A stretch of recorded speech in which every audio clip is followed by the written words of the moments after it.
Assalamualaikum warahmatullahi wabarakatuh. Dimanapun Anda berada, kita akan mulai acara kita. Judulnya The Times is Now. Waktunya itu sekarang. Saya tidak pernah melihat waktu sebaik hari ini, sebaik momen ini. Dan itulah yang membuat saya gregetan kepada pemerintah yang saat ini. Sehingga kalau Anda sahabat semua dengar video kita atau menonton atau lihat kutipan tulisan dan sebagainya, saya tuh kayaknya orang gregetan sama sekali. Itu tidak lain tidak bukan karena momen ini tidak akan kembali seketika atau tidak akan kembali lagi. Dalam bisnis ada 4 hal yang paling penting. Nomor 1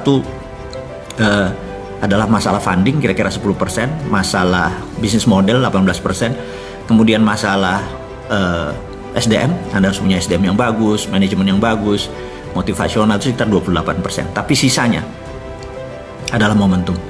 Tanpa momentum, tanpa timing yang tepat, bisnis Anda nggak jalan bagus, negara Anda pun tidak jalan bagus gitu ya. Kapan masuk pit stop kalau Anda di Formula One? Kapan Anda ganti fresh leg kalau Anda main bola ya? Waktunya 45 menit. Saya sangat mengidolakan seorang coach yang namanya Alex Ferguson. Dia di menit 60 sampai 70 adalah menit di mana dia mengganti fresh leg atau kaki yang segar yang baru. Dan ketika dia masukkan 1 atau 2 orang, itu game changing. Walaupun cuma 20 menit terakhir, itu bisa merubah skor gitu ya. Nah, melakukan penggantian dengan timing yang tepat, dengan orang yang tepat, itu adalah seorang manajer yang luar biasa. Nah, di negara kita ini sudah waktunya udah 60 menit. Menurut saya masanya kita ganti fresh leg, ganti strategi. Kalau dulu formasinya 4-3-2-1 kayak Christmas tree, kayak pohon Natal, yaitu yang di depan namanya infrastruktur. Itulah pemerintah kita waktu itu. Jadi 4-3-2-1, yang di depan adalah infrastruktur. Tapi sekarang ada Covid, sekarang ada deglobalisasi, sekarang ada trade war yang semakin meruncing. Formasi 4-3-2-1 nggak akan jalan. Jadi saya cuma mengingatkan, the best defense is good offense. Saya selalu mengingatkan, pertahanan yang terbaik adalah menyerang. Jadi formasinya harus 4-2-4, 4-3-3, taruh 4 striker di depan, baru kita menjadi top scorer gitu ya. Dan saya nggak lihat saat ini kita melakukan formasi 4-2-4 atau formasi menyerang. Saya masih melihat kita malah full defense. Kita menguatkan sektor keuangan, kiper kita dibuat yang kuat, back kita dibuat yang kuat, penyerangnya nggak tahu siapa yang sekarang yang menyerang. Jadi skornya nggak mungkin pernah tinggi. Mungkin kita nggak kebobolan gitu ya, yaitu inflasi kita rendah, trading kita mungkin biasa-biasa aja, tapi kita nggak akan pernah jadi champion gitu ya. Nah, saya sangat mengharapkan Indonesia itu menjadi champion. Waktunya kapan? Waktunya itu sekarang. Ini yang akan kita mau urai. Jadi termasuk nanti menyambar harga emas ya.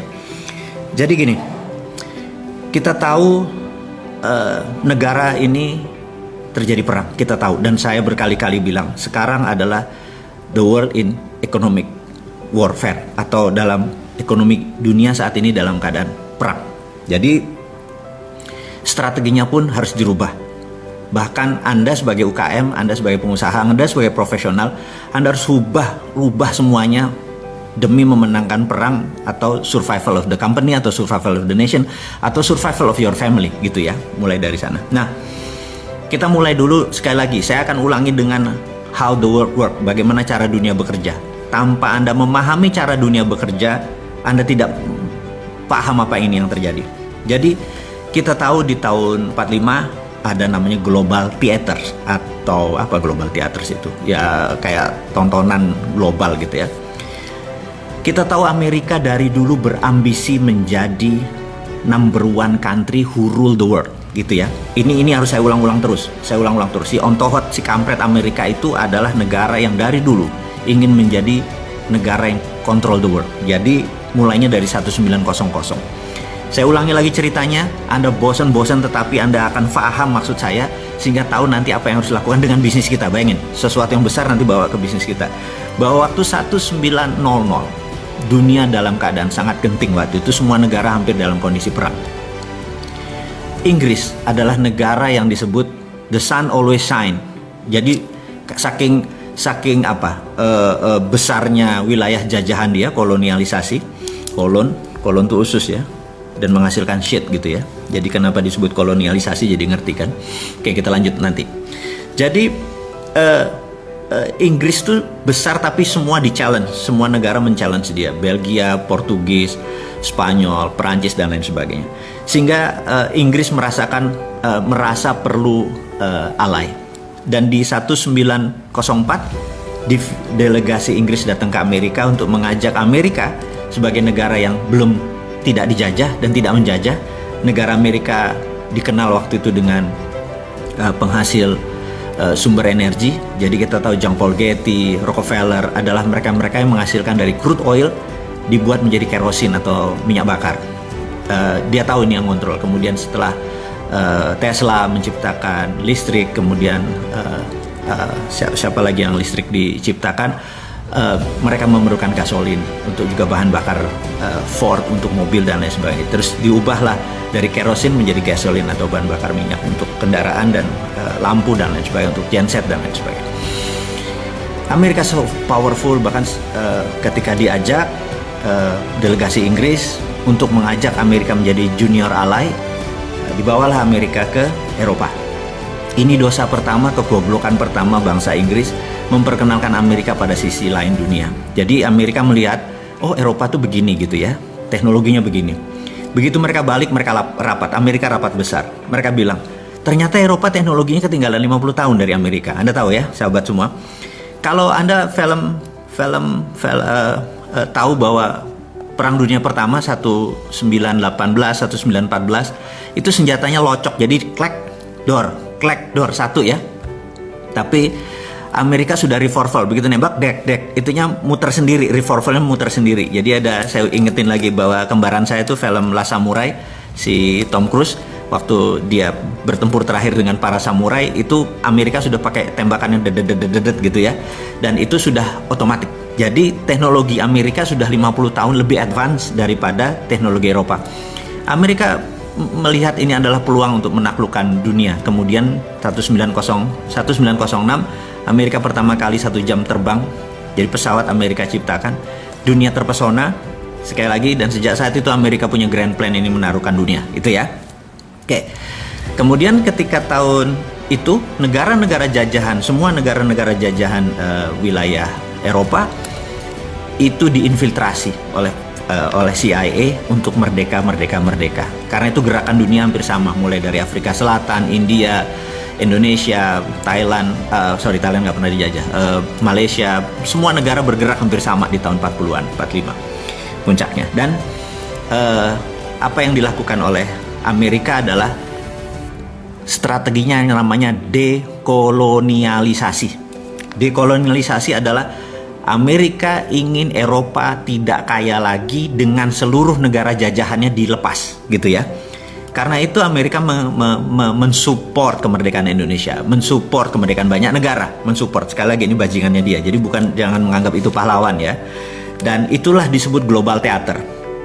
Tanpa global theater ini, Pak Karno ngambil momen, gitu ya. Dia tahu Pak Karno, saya bisa berulang-ulang menyatakan dari sisi lain seorang yang luar biasa. Dia ngelihat global theater ini, dia manfaatkan untuk memerdekakan Indonesia.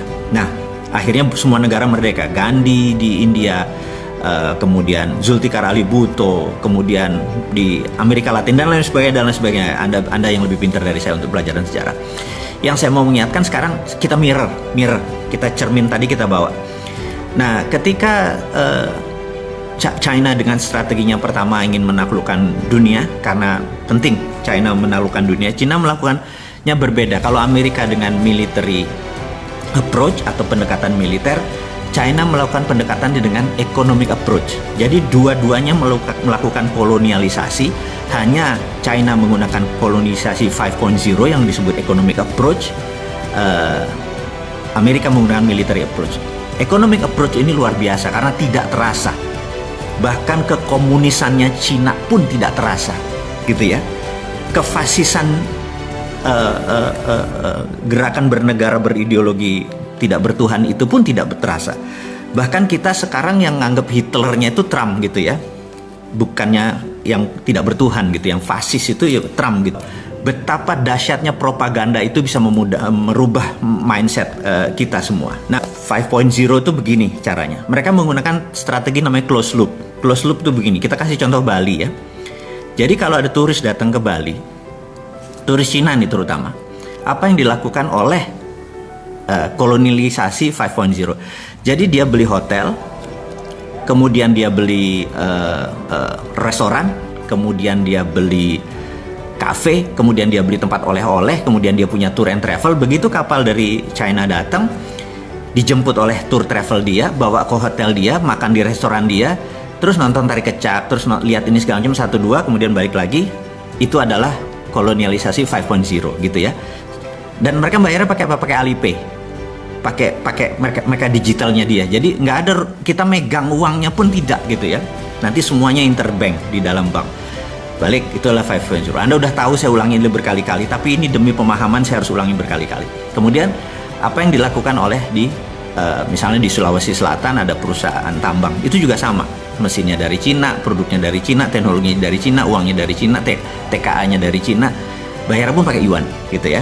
Jadi yuan mendadak menjadi cadangan devisa. Saya bilang kok bisa ya segitu naifnya kita menerima cadangan devisanya kita pakai yuan gitu ya. Dan saya sih nggak setuju, tapi monggo ya Pak, kalau pemerintah ngambil itu sebagai sebuah kebenaran versi dia, mereka bertanggung jawab. Kita cuman sisi lain, the other flip of coin, sisi lain dari koin kita lihat kan, bos ini bos gitu ya. Nah, itu adalah close loop. Tujuan mereka adalah mereka itu lahannya terbatas, produksinya terbatas. Berapa ton mereka sehari perlu telur, berapa ton mereka sehari perlu pangan, berapa ton mereka perlu sumber daya alam mereka untuk membuat pabrik-pabrik mereka berjalan. Mereka memerlukan kuasi teritori atau perluasan teritori gitu ya, kuasi teritori. Dan kita tahu bahwa kalau how the world work adalah cara dunia bekerja adalah Eropa adalah negara produsen, Amerika adalah negara produsen, kemudian sumber bahan bakunya dari Afrika untuk Eropa, sumber bahan baku Amerika Latin untuk Amerika Utara, dan Asia kebanyakan adalah market. Jadi begitu China jadi produsen, maka China harus punya sumber bahan baku. Jadi Asia Tenggara adalah targetnya China. Jadi yang tadinya, dan ingat, beda market. Kalau negara itu dijadikan market, negara tersebut nggak boleh miskin, nggak boleh kaya. Jadi di trap antara 3.500 sampai 5.000. Tapi kalau negara bahan baku itu harus miskin. Seperti Afrika harus miskin, Amerika Latin harus miskin, penuh dengan hutang. Amerika Latin penuh dengan hutang. Dan jadi mengapa kita di trap? Karena kita negara penghasil untuk negara produsen. Kita nggak boleh jadi negara produsen. Ini kurang ajar. Ini namanya 5.0. Nanti saya ceritain bagaimana kurang ajarnya on to hot Amerika gitu ya.